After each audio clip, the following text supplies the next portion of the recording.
cold wind cut through the narrow streets, making the alien widow's thin body shake. She held her little girl close, trying to share what little warmth she had. The child's small hands clung to her side, and her lips trembled. Her clothes were already too thin for such weather, and the night before they had barely slept because of the cold. The widow's eyes moved from one market stall to another, her steps slow, her mind desperate. In her hand she held her last belonging, a worn shawl, the last piece of clothing that still kept some heat in their bodies. She stopped at the first stall, where a fat trader was selling bread. "Please," she said softly, "can you trade this for some food?" The trader glanced at the shawl, then at her pale face, and gave a cold laugh. "That old thing? Worth nothing. Go away." She turned without arguing. At the next stall, a woman selling fruit shook her head before she even spoke. At the third stall, she was told she could get a single bruised apple for it. Her daughter's eyes fixed on that apple, hunger making her breathing fast, but the widow shook her head and walked on. She knew they needed something more filling, something that could last until tomorrow. Every step she took, the shawl seemed heavier, as if it knew this was its last day with them. She came to another stall, this one smaller and quieter, run by an older man with tired eyes. "Bread," she whispered, holding out the shawl. The man examined it and sighed. "One loaf. That's all I can give. It's old and thin." She looked at the loaf he pointed to, a small piece of bread, rough and plain, but fresh enough to eat. She imagined it in her daughter's hands, saw her take a bite, and for a moment felt a flash of hope. But she also looked at the cold street behind her. Without the shawl, her little girl's night would be worse than before. Her daughter looked up at her with big, pleading eyes. She didn't say a word, but her hunger was louder than any cry. The widow's chest tightened. Slowly, she placed the shawl in the man's hands and took the bread. The man wrapped the loaf in a scrap of paper and gave it to her. She turned to her daughter and pressed it into her hands. "Eat slowly," she murmured, brushing the child's hair back. The girl bit into the bread, her eyes closing in relief as warmth spread through her empty stomach. They walked away, the wind now biting at their skin without the shawl to block it.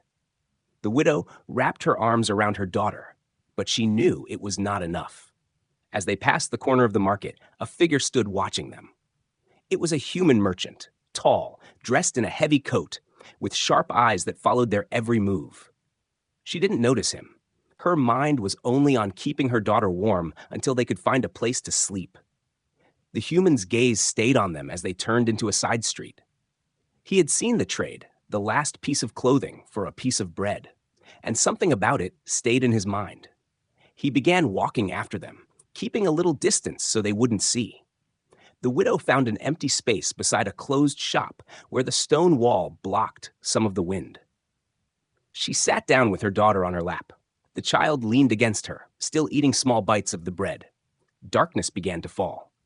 The streets grew quieter, and the temperature dropped sharply. The child's teeth started to chatter, and she coughed a little. The widow rubbed her back, whispering comfort, though her own fingers were stiff from the cold. The last piece of bread was gone, and the air seemed colder without even the hope of food.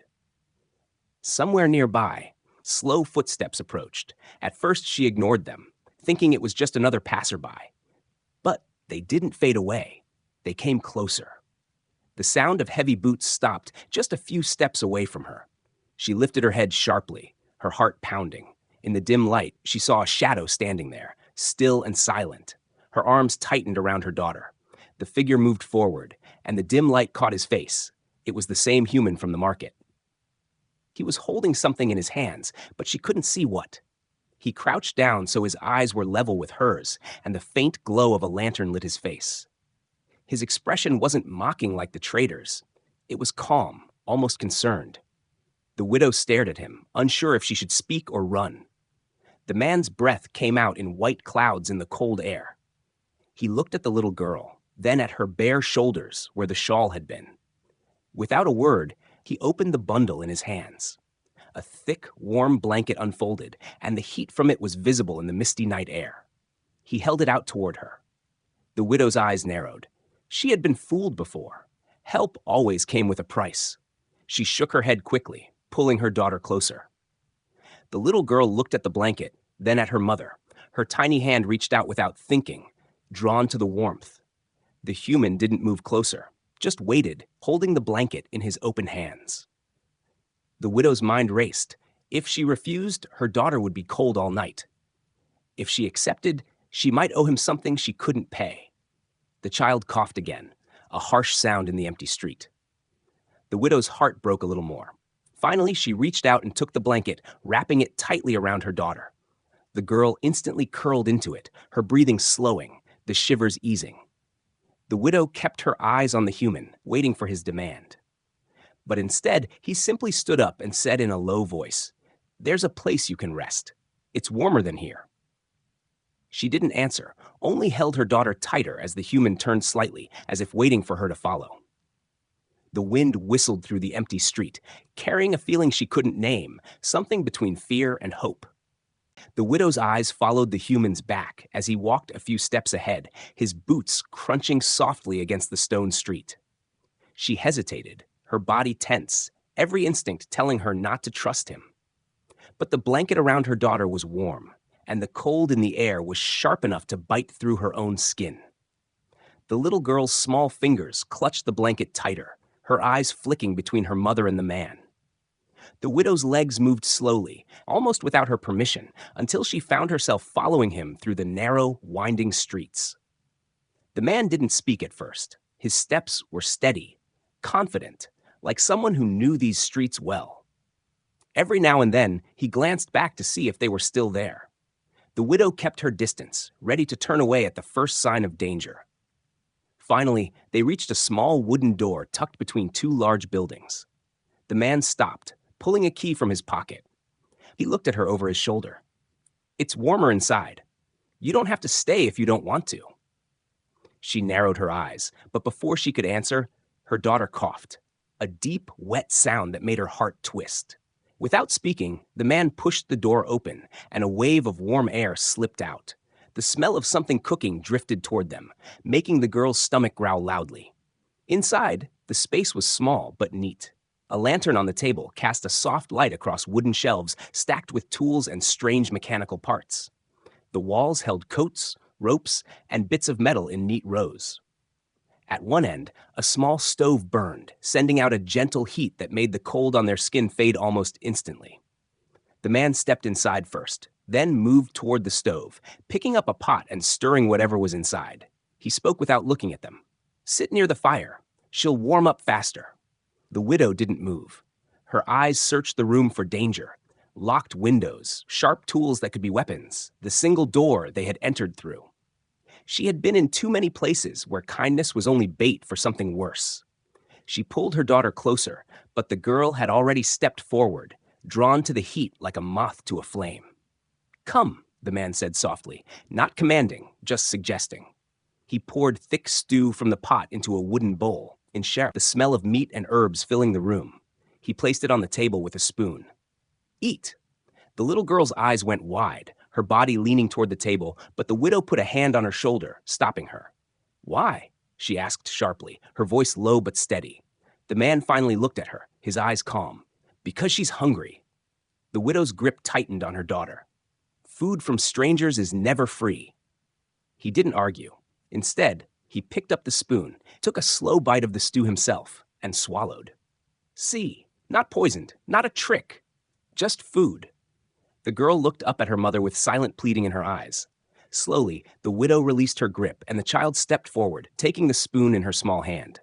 She ate the first bite quickly, then slowed down, savoring the taste.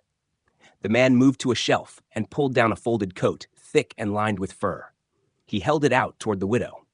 She glanced at it, but didn't take it. "No," she said firmly. "It's just a coat," he replied. Her lips pressed into a thin line. "Coats from strangers aren't free either." He didn't push her.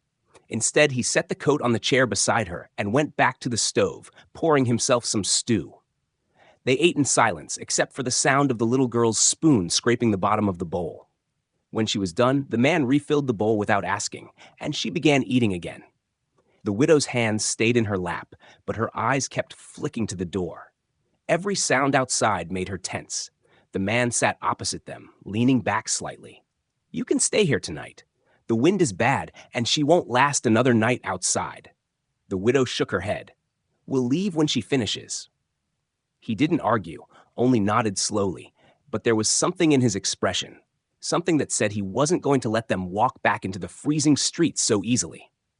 A long silence filled the room, broken only by the crackle of the fire.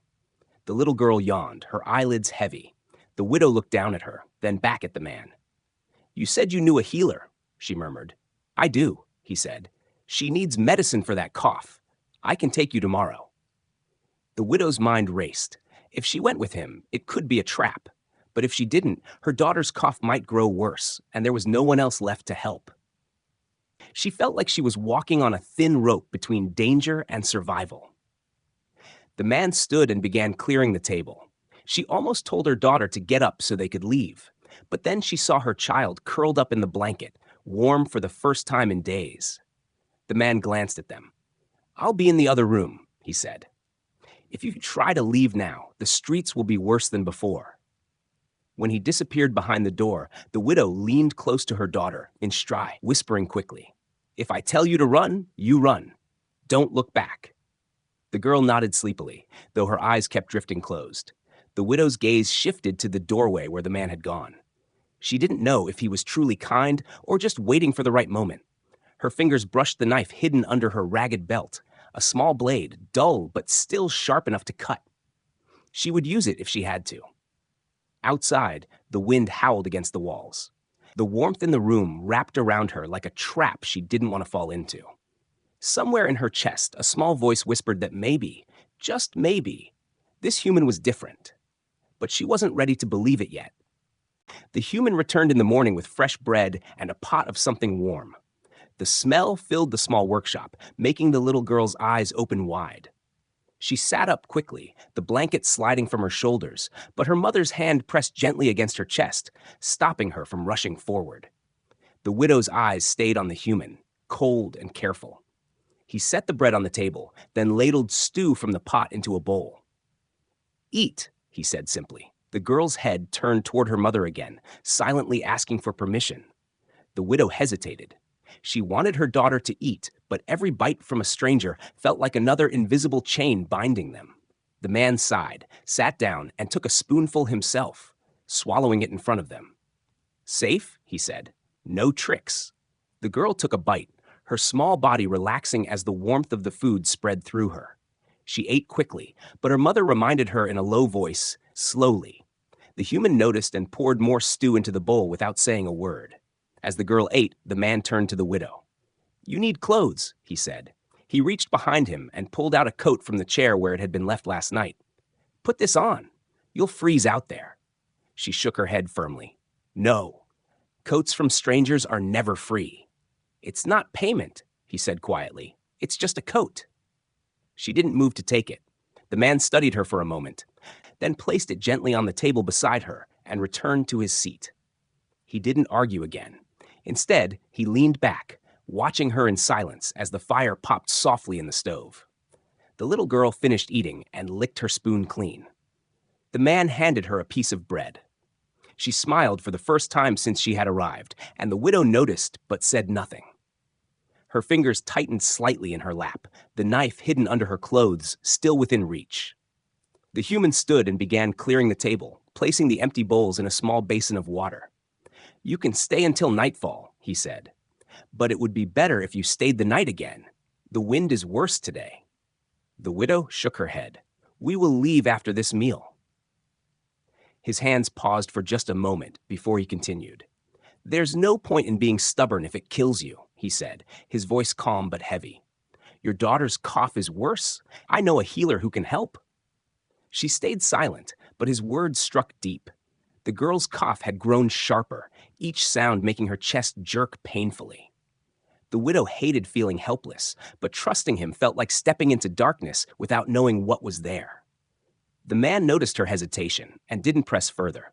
Instead, he walked to a cupboard and brought out a small tin of dried herbs. He dropped a pinch into a cup, poured hot water over it, and let the steam rise into the air. The scent was sharp, almost bitter. He placed the cup on the table. For her throat, he said. The widow leaned forward slightly, sniffing it. She took the cup and handed it to her daughter. The girl sipped slowly, then coughed again, but the heat seemed to ease some of the tightness in her chest. While the girl drank, the man sat back down. "I don't want anything from you," he said, his tone low. "I've seen too many like you, freezing, starving, waiting for someone to help. Most walk by. I can't." Her eyes narrowed. "Humans don't help for nothing." His gaze didn't waver. "Maybe not, but I'm not like the others." The widow looked away, her jaw tight. She wanted to believe him, but every scar in her life came from trusting the wrong person. She stroked her daughter's hair slowly, feeling the small bones beneath the skin. The room was quiet for a while, only the sound of the wind outside breaking the silence. The girl set down the cup, her eyes heavy with sleep. The widow wrapped the blanket tighter around her. The man finally spoke again. "At least let me take you to the healer. If you don't want my help after that, I won't stop you from leaving." She glanced at him, trying to read his expression. There was no greed, no hunger in his eyes, just patience. That was even more dangerous. She had learned that those who waited could be the worst of all. The man stood and opened a small cupboard, pulling out a pair of leather gloves. "The streets are full of thieves today," he said. "Stay inside while I'm gone. I need to get some supplies before we leave." He left without locking the door. The widow stared at the wooden frame after it shut, her mind racing. She could take her daughter and run right now. But run where? The cold would eat them alive before nightfall. Her daughter leaned against her arm, whispering, "Mama, can we stay? It's warm here." The words pierced her more deeply than she wanted to admit. She brushed the girl's hair back. "We'll see," she murmured. A short while later, the man returned with a small sack of food and a new pair of shoes for the girl. He set them down without making a show of it. "For the walk to the healer," he explained. The widow looked at the shoes, then at him. "Why?" she asked again, her voice sharper than she meant. He shrugged slightly. "Because she needs them." The answer was too simple, and that made her even more uneasy. But when her daughter slipped her tiny feet into the shoes, smiling shyly, the widow didn't stop her. The man glanced at the door. "We should go before the light fades. It's a long walk." She hesitated, her fingers brushing the knife under her belt again. Then she stood, lifting her daughter into her arms. If this was a trap, she would be ready. But if it wasn't, maybe, just maybe, they would survive another day. The road to the healer's place was long and uneven. The human walked in front, clearing the path through the narrow, dirty streets. The widow followed a few steps behind, holding her daughter close inside the blanket. Every now and then, she looked over her shoulder, checking if anyone was following them. The little girl's head rested on her shoulder, her breathing heavy but calmer than before. They passed by crowded market stalls where vendors shouted prices, the smell of roasted meat mixing with the stench of rotten vegetables. The widow's eyes moved quickly, scanning every stranger's face. She noticed some men watching them too closely, and her grip on her daughter tightened. The human didn't slow down. He seemed to know which alleys to take, which turns would avoid trouble. Finally, they reached a small stone building at the edge of the market. The door was marked with faded symbols. The human knocked twice, then stepped back. A moment later, the door opened, and an old alien with silver eyes looked out. His gaze went straight to the widow. "It's been a long time," he said slowly. "I thought you were gone." She looked away, her lips pressed into a thin line. "I didn't have a choice." The old alien's eyes softened for a moment, then shifted to the human. "Bring them in." Inside, the air was warmer and smelled faintly of herbs. Shelves lined the walls, stacked with bottles, jars, and strange dried plants. A small cot sat near the window, covered with clean blankets. The human set the little girl down gently, but the widow stepped closer to her, never letting her out of arm's reach. The healer took the girl's small hand and studied her pale skin. He listened to her breathing, then glanced at the widow. "She's weak, too much cold, not enough food. Her lungs are strained." The widow's shoulders sank slightly. She had known it was bad, but hearing it out loud made the fear settle deeper. The healer moved to a shelf, pouring a dark liquid into a small cup. "This will help," he said, "but she needs proper food and warmth every day, or the sickness will return." The human reached into his coat and placed a few silver coins on the table. "She'll have both." The widow's head turned sharply toward him. "Why are you paying for us?" He met her gaze without flinching. "Because she needs it now, not when you find a way to earn it." Now. The healer handed the girl the cup, and she drank slowly, wincing at the bitter taste. He gave her a small piece of sweet fruit to take it away. Her eyes lit up, and for a moment she forgot to cough. The widow still looked at the human, her eyes narrowing as if trying to find the hidden cost in his kindness. But he had already turned back to the healer, asking about the medicine's instructions. When the girl finished, the healer handed the widow a small cloth pouch filled with herbs. Boil these once a day for a week. Make sure she sleeps in warmth. His eyes held hers for a long moment. And stay away from the collectors. The words made her tense. They're still looking for me? The healer's voice dropped. Your husband's debts were sold to the worst kind of men. They won't care about the law. If they find you, they'll take what they want. The human's jaw tightened. Not while she's with me. The healer looked at him carefully, then nodded slowly, as if deciding something. Then you'd better keep moving. The walk back felt heavier. The widow's thoughts circled around the healer's warning. Every sound behind them made her turn. The human noticed but didn't comment. Instead, he kept his pace steady, one hand near the knife at his belt. By the time they reached his workshop, the light outside was fading. He pushed the door open and let them in. The fire was still burning from earlier, filling the room with soft heat. The little girl curled up near it, the blanket around her like a small cocoon. The human set the pouch of herbs on the table. I'll get water boiling soon. The widow stood near the door, her hand still on the latch. You've done enough, she said quietly. We should go before trouble comes to your door. He turned to face her, his voice calm but firm. If you walk out now, they'll find you in a day. 2 at most. You heard what the healer said. She didn't answer. Her pride told her to leave, but her daughter's soft breathing by the fire kept her feet still. Then the sound of loud footsteps outside broke the moment. Heavy boots on the stone street, getting closer. The human moved quickly to the window and peered out. His face hardened. Collectors, he said in a low voice. The widow's heart jumped into her throat.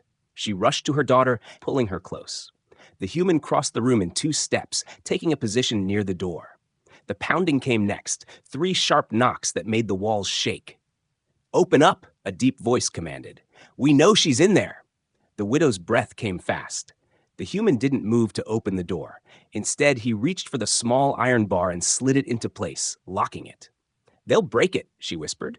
They'll have to try, he replied, his eyes fixed on the door. The pounding grew louder. Outside, voices shouted threats, and one called her name. The human glanced back at her. Stay with her. Don't move until I say. She clutched her daughter tightly, every muscle ready to run. The human drew a short blade from his belt, his body tense.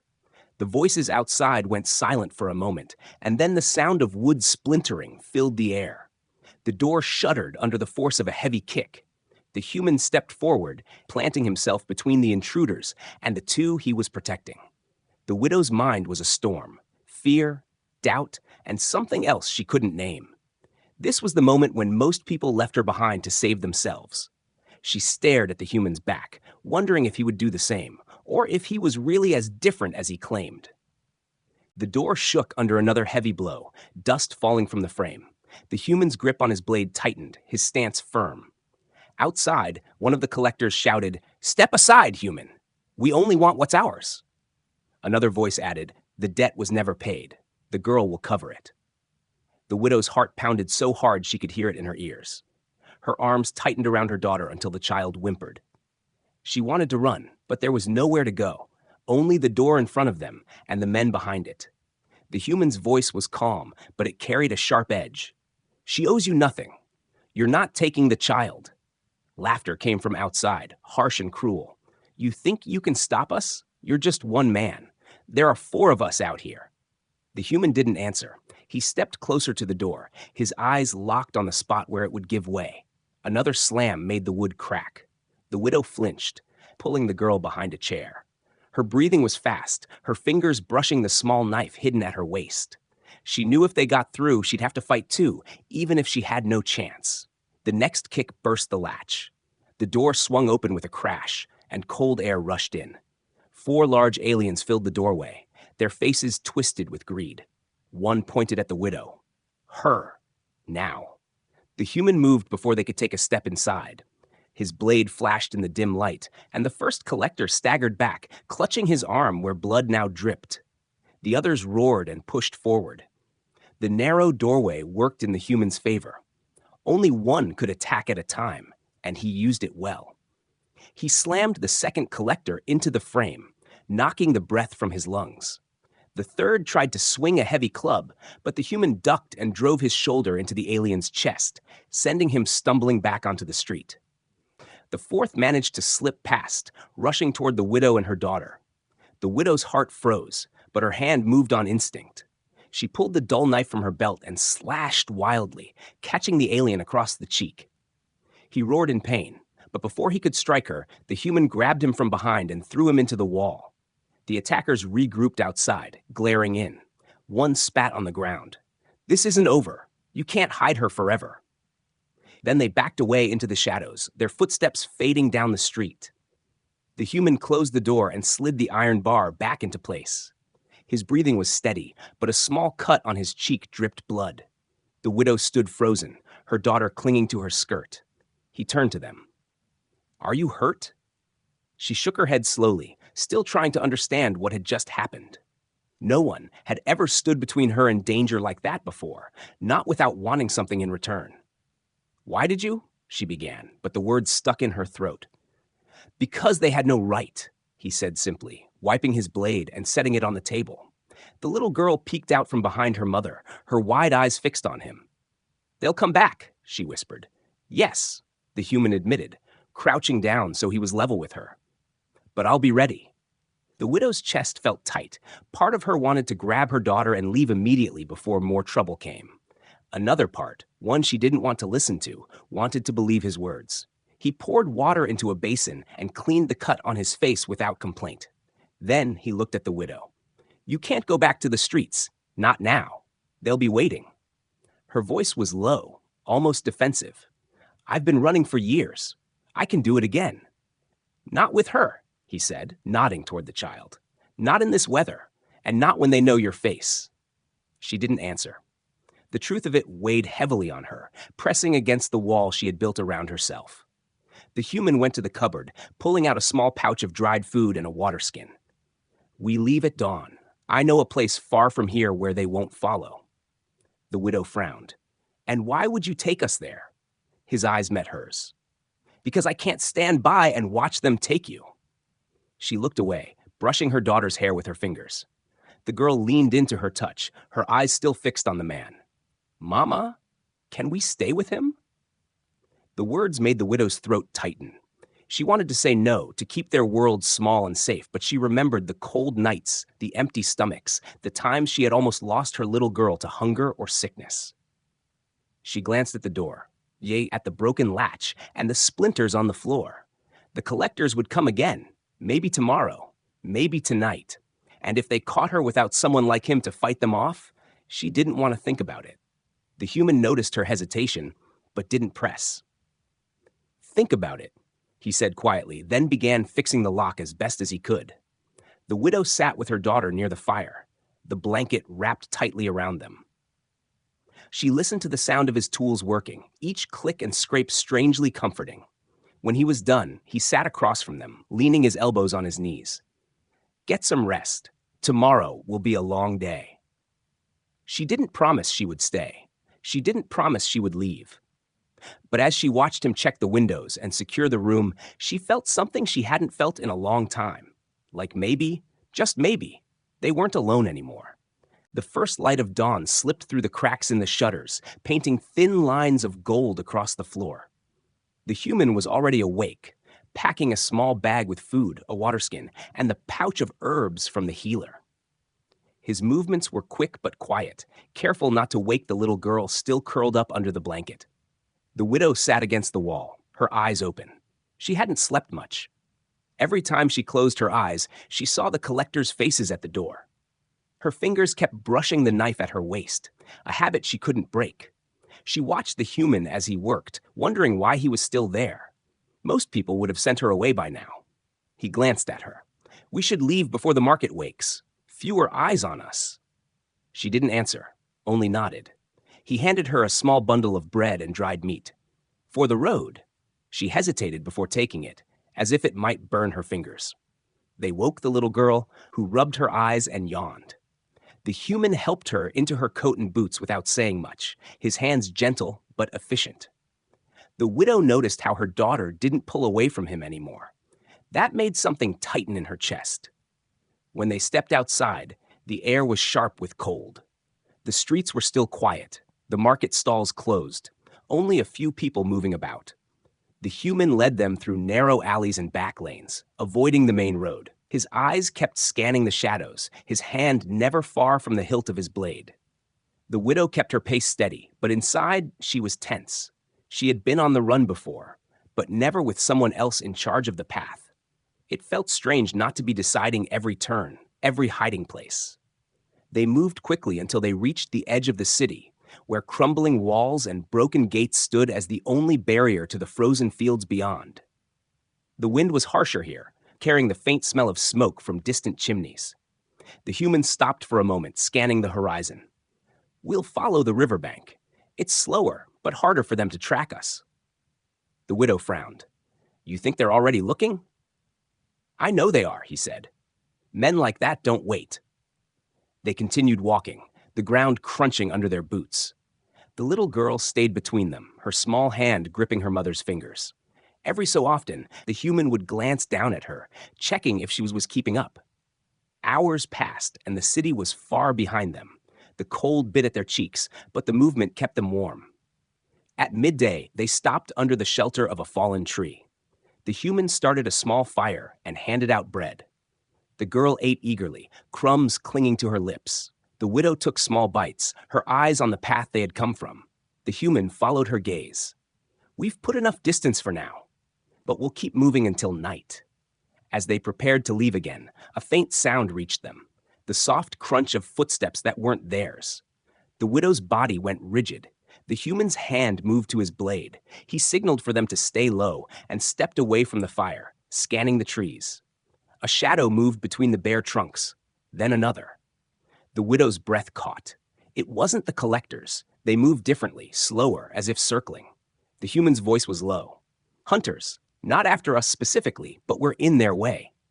The widow's grip on her daughter tightened. "We should hide." "No time," he replied. "We keep moving." They set off again, faster now. The sound of footsteps followed, sometimes close, sometimes far. The widow's mind raced through possibilities. If they were caught here, there would be no healer, no safe house, no future. The trees thinned, and the river came into view, its surface half frozen.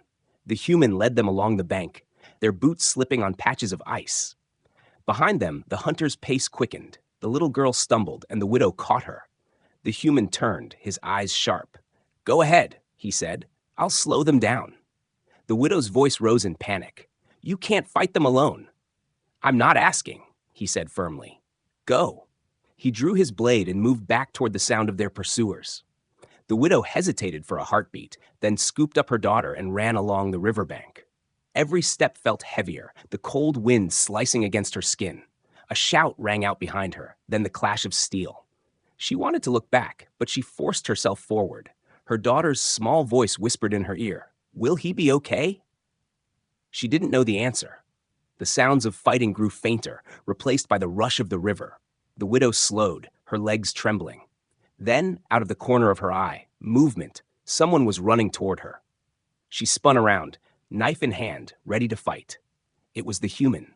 His coat was torn at the shoulder, a thin line of blood on his arm, but he was alive.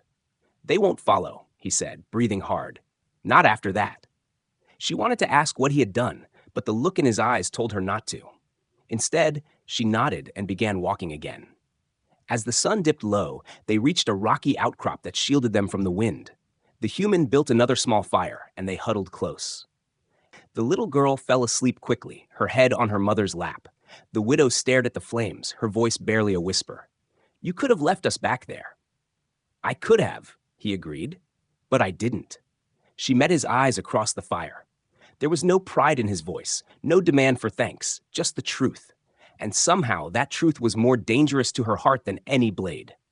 The next morning, the wind was softer, but the air still held the sharp bite of winter. The human was already awake, feeding the small fire with dry twigs.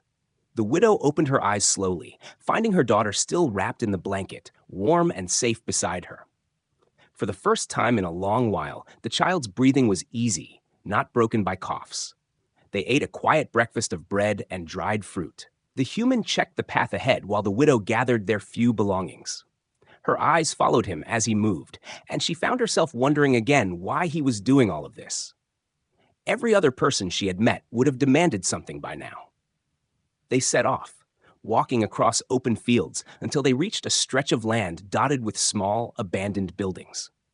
The human stopped in front of one, a sturdy wooden house with shutters closed tight. He pushed the door open, the hinges creaking. Inside, dust floated in the light from a single window, but the walls were solid and the roof didn't leak. "This will do," he said, stepping inside. "No one comes here anymore. You'll be safe." The widow stayed near the door, unsure if she should cross the threshold. "Safe for how long?" she asked quietly. "As long as you need," he replied, already moving around the room, checking for weak spots in the walls and signs of recent visitors. Her daughter ran to the fireplace and touched the cold stones. "Can we light it, Mama?" The widow hesitated, then nodded. The human gathered wood from a pile outside, and soon a small fire crackled, filling the space with warmth. The little girl sat in front of it, her hands stretched toward the flames. The human unpacked the food and herbs, setting them on a shelf. "I'll come back every few days with supplies," he said. The widow frowned. "And if they follow you here?" "They won't," he said simply. "I made sure of it." She didn't ask how. Part of her didn't want to know. As the day passed, the human repaired the door latch and cleaned out a corner where the roof had leaked long ago. The widow watched him work, her arms folded, still keeping a distance. But her daughter moved closer to him, offering to hand him small nails or pieces of cloth without hesitation. When evening came, they shared a meal of stew he had cooked over the fire. The warmth of the food spread through their bodies, making the widow's eyes heavy with exhaustion. But she didn't want to sleep, not yet. The human noticed. "You can rest. I'll keep watch tonight." Her first instinct was to refuse, but the thought of sleeping without fear tugged at her. She lay down beside her daughter, keeping one hand on the knife under her blanket. And before she knew it, sleep claimed her. In the middle of the night, she woke to a faint sound outside, a soft crunch of snow under boots. She sat up instantly, her heart pounding. The human was already at the door, blade in hand. He opened it just enough to look out, then stepped outside for a moment. When he returned, his shoulders were tense. "Someone's been watching from the ridge," he said. Her blood ran cold. "The collectors? Maybe. Or someone else. But they're gone for now."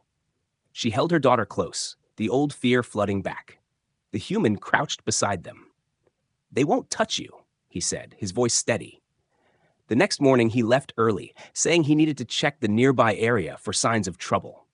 The widow spent the day cleaning the small house, sweeping dust from the floor, airing out the blankets, and boiling water for the herbs. Her daughter's laughter echoed softly in the space, a sound she hadn't heard in months. By the time the human returned, the house felt more like a home. He carried a sack of food and a small bundle wrapped in cloth.